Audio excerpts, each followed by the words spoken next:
હું ઘરે આવ્યો ને મારા બાપા બહાર જ બેઠેલા. મને કે ક્યાં ગયો તો? મારા બાપાથી આપણી આમ થયો. એનું કારણ કે જે ગરીબીમાં એમને સમજાયા, ભણાયા, અને સ્વતંત્રતા, તારું નામ બદલવાની છૂટ, તારા ભગવાન બદલવાની છૂટ. મારા બાપાએ મને કીધું હતું કે મારી કુળદેવી ખોડિયાર છે, તારી કુળદેવી તું નક્કી કર. I got very good parents. આ તો કે હિન્દુ, મુસલમાન, અંબાજી, ખોડિયાર, ચામુંડા, ભગવાન બદલાય? હા હા, કળિયુગ આવી ગયો છે. અરે કળિયુગ આ નથી, કળિયુગ પહેલા તો રામની બૈરીને ઉપાડી ગયા, નરેન્દ્રભાઈ બૈરીને કોઈ ઉપાડી જાય? આ સતયુગ છે, પેલો કળિયુગ નહીં. આ બધા મનની વાતો છે. Just joking. હું ઘરે આવ્યો, મારા બાપા મને કે ક્યાં ગયો હતો? મેં તું પ્રવાસ ગયો હતો. જોન ત્યાં હેડ્યો જાય છે. મેં તું મફત લઈ ગયા હતા. આ મફતની મજા છે. મને કે તારી સગાઈ કરી નાખી. મેં તું ક્યાં કરી? મને કે હુઈ જા છાનોવાનો ઉપર જઈને. એટલે બાપુ ઊંઘ આવે? મને તો પદ્મિની કોલ્હાપુરી ને રતિ અગ્નિહોત્રી ને બધી હિરોઈનો સપનામાં આવવા મળી. પણ હું ઘરમાં પહેલે મારે 70-80 છોકરીઓ બેનપણીઓ, એકને શું કરો પ્રેમ કરવો? બધાને કરવો ને. બબાલ જ નહીં કે જીવન સાથી નક્કી છે, કોઈક એકનું લેબલ ન મારો એટલે બધા દુશ્મન, કોઈનું મારવા જ નહીં દેવાનું. આ સુખી થવાનો રસ્તો છે. તમે જોજો, એક છોકરા છોકરીનું નામ ડિક્લેર થઈ જાય ને, બાકી બધા કે કિટ્ટા. એમ કે તો કોઈ જો નામ જોડવું જ નહીં, નક્કી હશે આવશે, કંકુત્રીમ છપાશે. સવાર ઉઠ્યા, મારા ભાભીને મેં કીધું ક્યાં કરી? મને કે હેડ લઈ જવું. હું તો તૈયાર થઈ ગયો ભાઈ છોકરી જોવા. મારી જોડે એક જ જોડી કપડાં, ખટારા જેવું જીન્સ અને એક જૂના બાટાના સેન્ડલ, પણ તોય તેલ લગાવીને પોલીસ અને સાયકલ, લેડીઝ સાયકલ 80 રૂપિયાવાળી મારી જોડે હતી. એક જણના ઘરે ગયા, આમ બેઠા, અને અહીંયા તો આમ થક થક થક થક. સારું, જ્યારે પેલું ડીઝલનું એન્જિન ચાલુ કર્યું હોય ને, સામેથી આમ બહારનું ખુલ્યું, આમ ટાડા કરતો. પેલી તારંગાવાળી છોકરી પાણી લઈને આવી. મેં તું મરી ગયા, અને કોઈ કહેવું નથી. આ કીધું ખેલ બગાડશે. મને કે પાણી પીઓ. એટલે બાપુ ઉતરે, બધું હુકાઈ ગયું હતું બધું. મને કે પી લો. મેં પી લીધું. કીધું હવે બોલાય છે નહીં. મને કે કેમ આવ્યા છે? મેં તું મારી સગાઈ કરી, છોકરી જોવા. મને કે મારી જોડે જ કરી છે. આ બેઠી અહીંયા 27 વર્ષથી હજી બદલી નથી, અને કોઈ પ્લાનિંગ બી નથી. તું જેવી હતી, જેવી છે ને જેવી હોઈશ, તું જેવો હતો, જેવો છે ને જેવો હોઈશ, હું તને ચાહું છું. આને લગ્ન કહેવાય. આ પેલું 5-5 મિનિટે બદલાઈ જાય ને બધું, એ લગ્ન કહેવાય. એક ઈશ્વર, એક પતિ, એક પત્ની, આ મા બાપ, ભાઈ બહેન અને જીવન સાથી ઉપરથી નક્કી થઈને આવે છે. છૂટું કરો 3 લાખમાં જણ પેટી બદલાઈ. સાલા તું જ છૂટો થઈ જશે આખો. તમારો જીવન સાથી નક્કી છે, એને નિભાવવો એ આપણા હાથમાં વાત છે, પણ એ નક્કી છે. એક ગામમાં, વરાછા ગામમાં ભગવાન ફરવા નીકળ્યા, રાજા. તો બધે ગોળ દોરેલું, આમ ગોળ, અને વચ્ચોવચ્ચ તીર. તમે ખબર મેળામાં જાઓ છો, પેલું એક આમ એરો મારીએ તો ઇનામ મળે, વચ્ચોવચ્ચ લાગે. મારે તો બહાર જ જાય, 4-5 કુંડાળા હોય તો વચ્ચોવચ્ચ તીર. બધે મંદિર, મસ્જિદ, હોલ, બધે. રાજા કે સાલું આવું વચ્ચોવચ્ચ કોને કર્યું? બોલાય રજનીબેન. લાગે પકડો. તો કે સાહેબ એક ગોળો છે. ગાળોને બોલાવો તો ગાળો તો શું હે? તો કે સીધો ઉભા નહીં, ઉભા રહેવું. આ બધી નોટો આવી જોયો. તો કે આ ત્યાં કર્યું, આ ડાબા હાથથી. એટલે વચ્ચોવચ્ચ એકદમ. તો કે તને સેનાપતિ બનાવી દઉં. બનાવી દે. તો કે કરીને બતાવો. કરો. આખું હોલ ભેગો. ભાઈ આખો હોલ સરદાર સ્મૃતિ ભવનમાં વસ્તી ભેગી કરી, બોર્ડ મૂક્યું. રાજા પેલા બોલાય. રાજા તો કે જો વચ્ચોવચ્ચ આવે ને તો સેનાપતિ બનાવો ને મારી છોકરી તારી જોડે પરણાવી દઉં. પેલો કે બોલાવી દે. પેલો કે વચ્ચોવચ્ચ ના આવે તો 2 વાર માથું કાપી કાઢજે. કોન્ફિડન્સ. ભાઈ પેલાએ શું કર્યું ખબર છે? પહેલા માર્યું તીર, પછી દોર્યું ગોળ.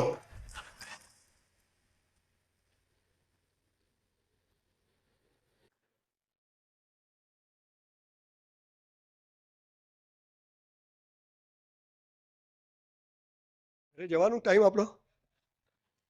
હા, મફતમાં તો સારી એવી મજા આવે. ચાલુ રાખો ભાઈ. ગરીબ બ્રાહ્મણ છું, જેને જે આપવું એ આપજો. હમણાં આરતીની થાળી ફરે. હું એમ લેતો નથી, પણ કોઈ આપે તો લઈ લઉં છું કે બ્રાહ્મણ છું એટલે. પહેલા લગ્ન કરી લેવાના, પછી પ્રેમ કરવાનો.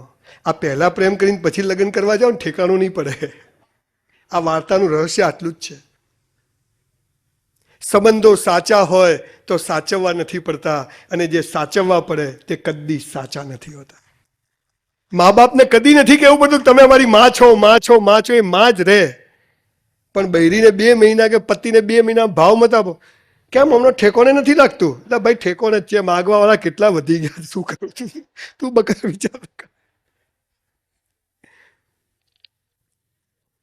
આજે પ્રેમ શું થઈ ગયો ખબર? એક છોકરો ને છોકરી ભેગા થાય, છોકરો છોકરીને શું કે ખબર? જો તારે મને પ્રેમ કરવાનો, હું તને કરું. તારે કોઈ નહીં કરવાનો, હું કોઈ નહીં કરું. એટલે આ પ્રેમ કહેવાય? આ શું કહેવાય ખબર છે? 2 વેપારી ભેગા થાય. એક વેપારી શું કે, જો તારે મારા ત્યાંથી માલ લેવાનો, કોઈને વેચવાનું નહીં, હું તને માલ આલીશ, હું કોઈ નહીં વેચું. 2 ભિખારી થાય કે નહીં? તમે સમજો છો? મને સમજાવતા નહીં આવડતું, પણ હું શું કહેવા માંગુ છું? પ્રેમ એટલે પાંખો છે, પાંજરું નથી. સમજ પડે છે? હું જેને ચાહું છું ને એને એવી પાંખો આપે કે એની તાકાતો એટલી ઉડે. સાહેબ, હું આજે જાહેરમાં મારી પત્ની એમ બેઠી છે, પહેલી વાર સુરતમાં આટલી હિંમતથી બોલું છું કે મારી વાઈફે મને જેટલી સ્વતંત્રતા આપી છે ને મને જેટલો છૂટ આપી છે, આ દુનિયાની કોઈ સ્ત્રી એના પતિને નહીં આપી હોય. અને એટલે હું આજે આટલું બોલી શકું. કેટલી છોકરીઓ, કેટલા લોકો સાથે, કેટલા હદ સુધીના સંબંધો, પણ ક્યારે ખબર છે કે બળદિયો હોજે ખૂટે જ આવવાનો, જાય ક્યાં? આને પ્રેમ કહેવાય.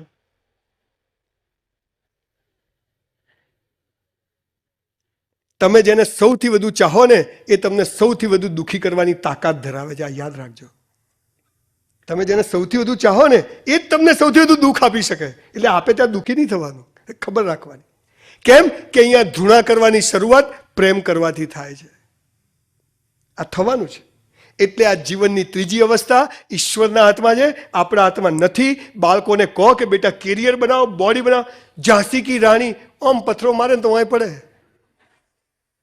આ મને પેલો હેરાન કરે છે, બેટા ઉપાડી જશે. હેરાન નહીં, ધ્યાન નહીં રાખો તો લઈ જશે ઉપાડીને. એક તો ઝાંસીની રાણી પેદા કરો. માય કાંગલો ને નપુસંગ સમાજ પ્રેમના નામે બિલકુલ બકવાસ વાતો, અને સહેજ પ્રેમની કે સેક્સની વાતો કરો એટલે કે આ તો માણસ ખરાબ છે. બાળકોને સ્કૂલ કોલેજના જવાબો બહારથી નથી મળતો ને એટલે ગમે ત્યાંથી ખોટા શોધે છે. એમાં બધા પ્રોબ્લેમ શરૂ થાય છે. એને ઘરમાંથી સાચા જવાબો મળતા થઈ જશે ને ત્યારે તમારું બાળક ક્યાંય નહીં જાય. તમારે એનો મોબાઈલ ચેક નહીં કરવો પડે. આટલી જ્યારે બાળકોને હિંમત આપીશું ને ત્યારે આ જે ત્રીજી અવસ્થા ઈશ્વરે કહ્યું છે કે એના હાથમાં છે. આપણે ચિંતા કરવાની જરૂર નથી. ચોથી અવસ્થા મોક્ષ. પહેલો ધર્મ આપણા હાથમાં, પૈસા કમાવા મહેનત આપણા હાથમાં, ફળ ઈશ્વરના હાથમાં. બીજું જીવનસાથી ઈશ્વરના હાથમાં, એને નિભાવવું આપણા હાથમાં. અને ચોથી અવસ્થા છે મોક્ષ. સાહેબ, એટલો સુંદર શબ્દ છે આ, પણ એનું સૌથી વધુ મિસઇન્ટરપ્રિટેશન થયું. પહેલા સ્ત્રી માટે દોડે, પછી સ્ત્રીથી દોડે. પહેલા પૈસા માટે દોડે, પછી પૈસાથી દોડે. આ દોડવાનું બંધ થઈ જાય ને આમ કે આમ, એને મોક્ષ કહેવાય. ટપ્પી પડી? શું કીધું મેં? સમજ પડાવું ફરીથી. આ આમ કે આમ દોડવાનું બંધ થઈ જાય ને એને મોક્ષ કહેવાય. કશું છોડવાનું નથી. ઈશ્વરને મેળવવા કશું છોડવાનું નથી, પણ જેવો ઈશ્વર મળી જાય ને એટલે બધું છૂટવા માંડે. આને મોક્ષ કહેવાય. હું અહીંયા આવું ને, પાણીની બોટલ મને ભલે અહીંથી, પણ હું ઘરેથી જ લઈને આવું કે હું મારા માટે આવું છું. મને મોક્ષનો અર્થ ખબર છે. મોક્ષ એટલે શું? ગાંધીજીએ કીધું હતું 500 ને 1000ની નોટો પર આપણો ફોટો છપાવજો તો આઝાદી અપાવું. સરદાર પટેલ સાહેબ ગુજરી ગયા ને, 130 રૂપિયા બેંક બેલેન્સ હતું. કોઈને ખબર છે? આને કહેવાય મોક્ષ. એક માણસ બધું બૈરા છોકરા સમાજ છોડીને જંગલમાં જતો રહે એ તો નપુસંગ કહેવાય, બાયલો કહેવાય. અને એક માણસ બધું જ હોય અને સમાજ માટે આખી જિંદગી આપી દે. બોલો મોક્ષ પેલાને મળે કે આને મળે? એક માણસ શોધ કરે, એક એવી ચીજ શોધે કે જેનાથી સમાજમાં શીતળાનો રોગ જતો રહે, ક્ષયનો રોગ જતો રહે, તો એને મોક્ષ મળે કે પેલો બધું છોડીને હિમાલયમાં ઓમ કરીને બેસી જાય? અલા ભગવાને બે પગ જગ મારવા લ્યા છે. ખડક બાવા, ખડક એટલે પણ શું ખડક બાવા? મોક્ષ એટલે કશું જ છોડવાનું નહીં, પણ જે છે જેવું છે એનો સ્વીકાર, સુખ અને દુઃખનો સ્વીકાર, પાપ અને પુણ્યનો સ્વીકાર. પાપ અને પુણ્ય એટલે શું? કશું જ નહીં. અહીં એક કબૂતર બેઠું હોય આમ મરેલું આમ, અને અહીંયા એક બિલાડી આવી જાય, હવે કબૂતરને ખાઈ જશે, તો બોલો બિલાડીને બચાવશો કે કબૂતરને બચાવશો? તો બિલાડી ભૂખે નહીં મરે? પાપ લાગે કે નહીં? અને નહીં હોય તો કબૂતર ખાઈ જાય તો પાપ લાગે? ચાલુ કરવું શું? લોચો થઈ જાય. જીવનમાં આવી સ્થિતિ આવવાની. તો પાપ અને પુણ્ય આ બંનેને જે જોઈ શકે, ખરાબમાં ખરાબ કામ કરવાની ઈચ્છા થાય ને સાહેબ કરી નાખવાનું, કોઈ પાપ નથી. અહીંથી થવું જોઈએ. ચોરી કરવાની ઈચ્છા થાય ને ચોરી કરી લેવાની, પણ ચોરી કરવાની ઈચ્છા થાય ને દબાવો તો એને પાપ કહેવાય. આપણને બધું સારું ખોટું શીખવાડે. મોક્ષ એટલે આ એટલી અદ્ભુત વસ્તુ છે. મારા ઘણા બધા સેમિનાર્સમાં હું આ ચીજ કહેવા કોશિશ કરું છું, પણ નથી કહી શકતો, કેમ કે એના માટે 1-2 કલાક બીજા જોઈએ. અષ્ટવક્ર ગીતા કરીને આપણા દેશમાં એક અદ્ભુત ગ્રંથ છે, નસીબદાર હોય તો બધા વાંચી જજો.